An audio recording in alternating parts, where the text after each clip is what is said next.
Hello po, magandang gabi po sa inyo. Ngayon po, pag-aaralan po natin yung tinatawag po natin consecutive numbers. Pag sinabi po natin consecutive numbers, ano yung number na sunod-sunod kapag ka-inadd mo at ito po yung total. Ulitin natin so pag sinabi natin consecutive, yung pagkakasunod-sunod ng numbers. So let's have an example here. Magkaroon tayo ng halimbawa rito. Halimbawa po, I am lifting a dumbbell. Nagbubuhat po ako ng isang dumbbell. And during my session, I should lift the dumbbell in 4 repetitive periods. So let's have this one. Now, meron po akong dumbbell dito, mga kapatid. So sabi po doon, nagpupunta ako sa gym at ako po ay nag-exercise. Ngayon, ang sabi po rito sa situation, kinakailangan daw po sa isang exercise ay mabuhat ko raw po yung dumbbell ng 4 repetitive periods. So, pag sinabi po natin 4 repetitive periods, isang period po o isang repetitive period po ito at yung pangalawa, repetitive period at pangatlo, repetitive at pang-apat, repetitive po, period. Ngayon po, ang tanong, bawat isa po doon ay tigi-ilan. Ang sabi po kasi dito sa instruction, it should be consecutive. Ibig sabihin po, hindi sila pare-pareho ng bilang. Kinakailangan po, yung una ay mas mabab, yung pangalawa ay mas mataas ng isa kaysa doon sa una, at yung pangatlo mas mataas doon sa pangalawa ng isa po. Kaya consecutive, pagkakasunod-sunod po. So ang tanong, kung ako ay gagawa ng 4 repetitive periods, kinakailangan yung pong bilang niya ay consecutive. So hindi pare-pareho ng bilang, yung pangalawa mas mataas sa una, yung pangatlo mas mataas sa una, sa pangalawa, at yung pang-apat mas mataas sa pangatlo. At kapag ka daw po inadd ko ito, kinakailangan po, ang total po noon is, ang total noon ay baka sulat po ako, makagawa po ako, lahat-lahat ng 46 lifts, lahat-lahat po yan. So ang tanong, ilan ang lift, bilang ng lift, account ng lift na magagawa ko sa una, ilan sa pangalawa, ilan sa pangatlo, at ilan po sa apat. Now, ito pong tanong na ito, para ko na rin sinabing the sum of 4 consecutive numbers is 46. And what are those numbers? So the first thing that we need to do is to write the equation. So pagka po ganyan, 4 consecutive, yung first po niya na buhat ay hindi natin alam kung ilan yon. So yan ay gagawin po nating x.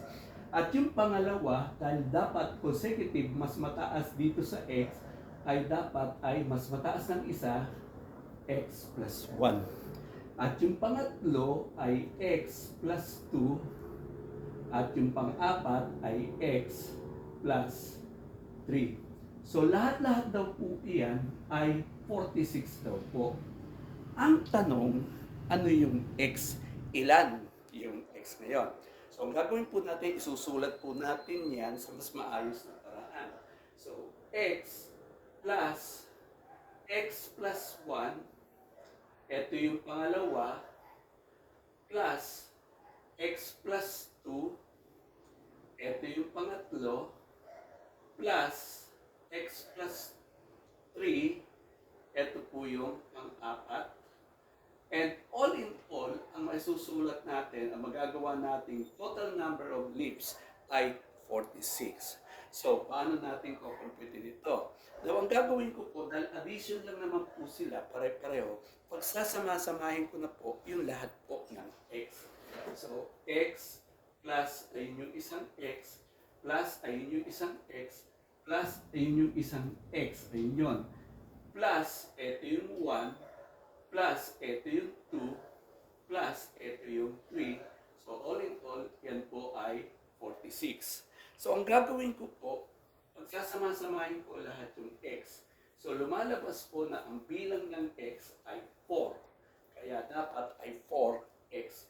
At lahat po ito ay 6, which is equal to 46 ngayon.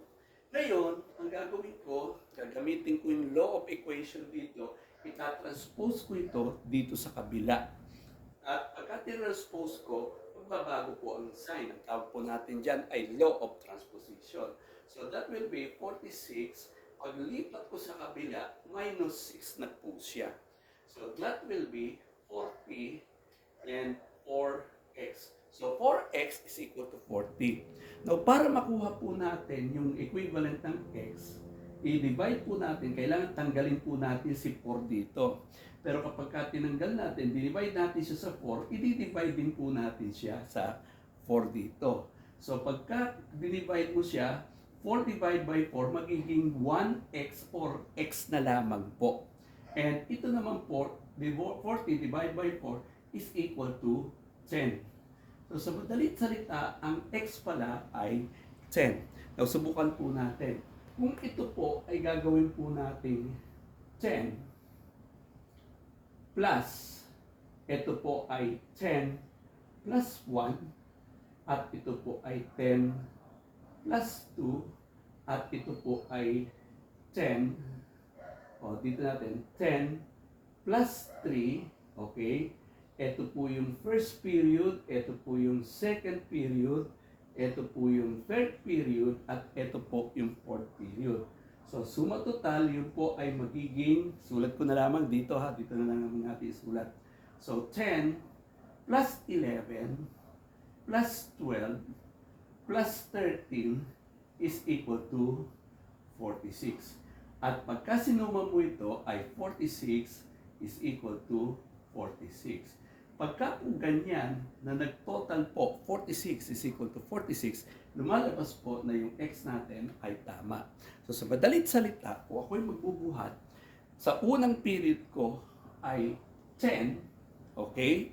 Sa pangalawang period ko, ang buhat ko ay 11. Sa pangatlong period ko, sa magpapahinga lang muna ako, tapos bubuhat na ako ng pangatlo, ay magiging 12. At sa pang-apat na buhat ko, magpapahinga lang muna ako, tapos yung pang-apat, ang bubuhatin ko na po ay 13 na. So pag pinagsama mo lahat-lahat yung mga periods na yan, yung apat na periods na yan, suma total po, yan po ay 46.